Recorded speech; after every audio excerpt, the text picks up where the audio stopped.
What's up, legends? I've tested out all the relevant key players in this Warbond, the weapons, the boosters, and the grenade, and let's also talk about the armor sets. I'm gonna give you guys my unscripted, unfiltered opinions on all of them, and if you're just looking for an overview, check out the timestamps below. We'll do that at the end of this video.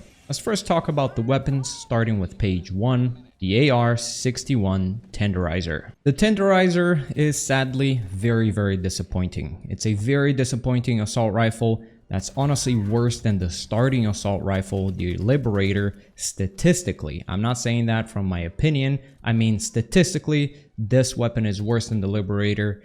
And yeah, once you get it in your hands, you also come to find that it actually is worse than the starting assault rifle, which makes no sense. It's truly a mediocre addition to the Warbond. I'm not even exactly sure what role this Tenderizer was meant to fill. I mean, the weapon simply does nothing great. I mean, it does nothing terribly either. There's nothing about it that stands out as good. There's nothing about it that stands out as terrible. It's just a completely average assault rifle from start to finish. And what I find particularly weird is that in the description of the Tenderizer, it does say that the weapon carries high caliber shots, which is weird because they probably meant to make the weapon like medium armor penetration, which would give the weapon a little bit of relevancy. But they probably went back on that because maybe they felt the weapon was going to be too overpowered, but they kind of left the description in there because otherwise it'd make no sense for the weapon to have the description saying it carries high caliber shots while still being a light armor penetration weapon.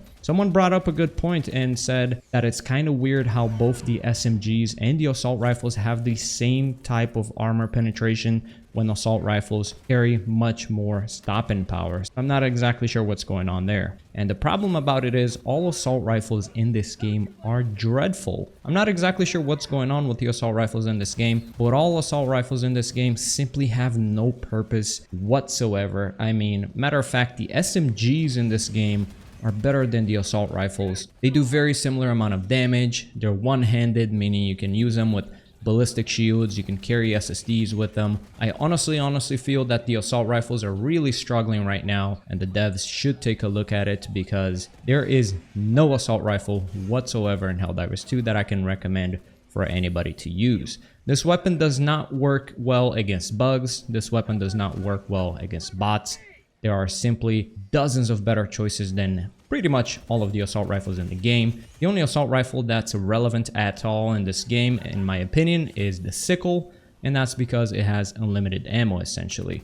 But other than that, yeah, Tenderizer, truly bad. It's really sad to see. Onto the page 2, we've got the SMG-72 Pummeler, and I'll say this SMG is actually pretty good. It may be the best SMG in the game right now. It's essentially a slightly weaker than the Defender, but it has a lot of stagger, which helps a lot with control and keeping Devastators and Stalkers permanently stunned, as well as Brute Commanders and all that. It does help you out quite a bit in bug worlds. Generally, I'm not a fan of SMGs when going up against the Terminid faction, but the Pummeler is going to be a different case here. Due to its stagger, it's actually quite viable. You do hold back the enemies quite a lot. I don't think it's as good as some of the other better weapon choices in the game right now, such as the Breaker or the Breaker Incendiary or even the Punisher. I believe they're better choices when it comes to fighting bugs. But yeah, overall, I like where this SMG is at, honestly. It's powerful enough to be possibly the best SMG, but not in every situation. Ideally, I think all new weapon releases should try to follow along these lines if they're to continue releasing weapons in this state, but I do kind of dig where this SMG kind of fit. It's slightly weaker than the Defender, but it has a lot more stagger, so it kind of comes down to the player whether they want to pick something that has a little bit of stagger or if they want to prioritize something that has damage.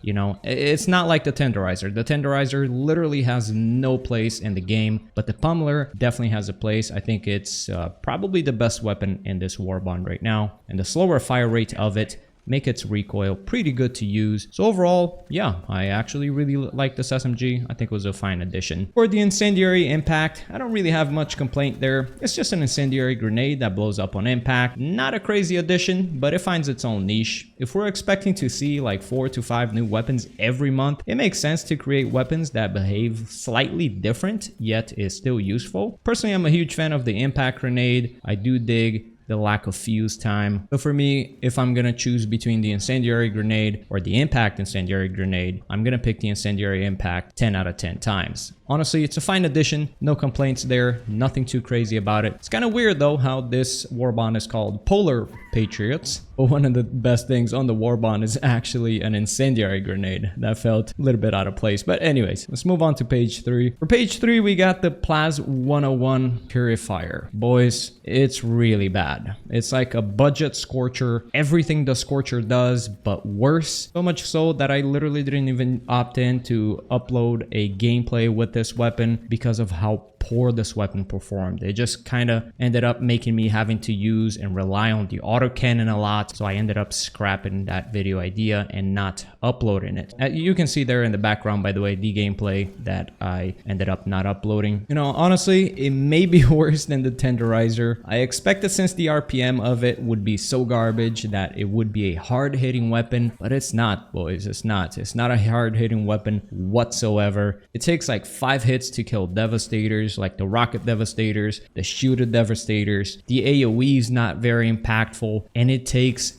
ages for each shot. It takes like 2 to 3 business days in between each shot. It's just honestly a pretty awful weapon. Honestly, if somebody asked me what I think the worst weapon in this Warbond is, I actually would give it to this one. I wouldn't even give it to the Tenderizer. I honestly don't think this weapon has a place whatsoever, and it was horrible against bots. Honestly, I didn't even try it against bugs, but I don't imagine it's gonna be any better. Consistently getting swarmed by bugs and having to charge up each shot, which takes ages to do so, just to do like a trivial amount of damage. Yeah.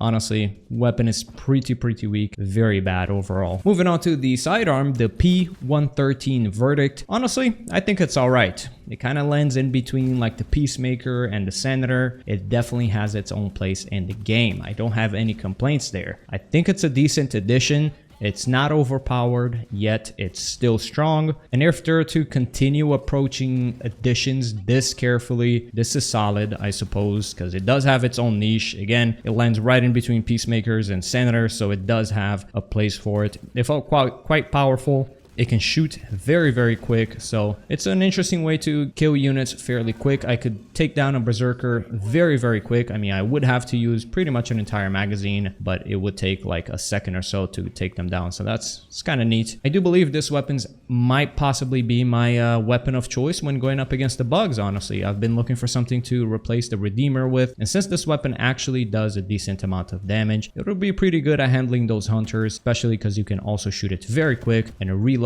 quick. So honestly, I think this is a fine addition. I think the SMG is a fine addition, and so far I also think the Impact Incendiary is a fine addition. Moving on to the Motivational Shocks Booster. Honestly, it may be the strongest thing in this whole Warbond. Using it makes it so you don't even need to use shield generator packs anymore in bug worlds. It completely blocks off slows, boys. I love this addition. I wish they'd be more fearless like this when making powerful additions to Warbonds. Honestly, this Motivational Shocks is gonna be a prime pick for any group to pick. Even for me as a solo player, avoiding the shield generator pack, you're not gonna be needing it as much when you're using this, since the hunters don't constantly slow you down, the bile spewers don't slow you down, the acid spit from the Titan doesn't slow you down. So overall, it's really good. It's gonna open up that stratagem slot. You're gonna be able to not have to use the shield generator anymore, and you can use something else, another Eagle stratagem, maybe a Guard Dog Rover, a jump pack, whatever, man. It's really good.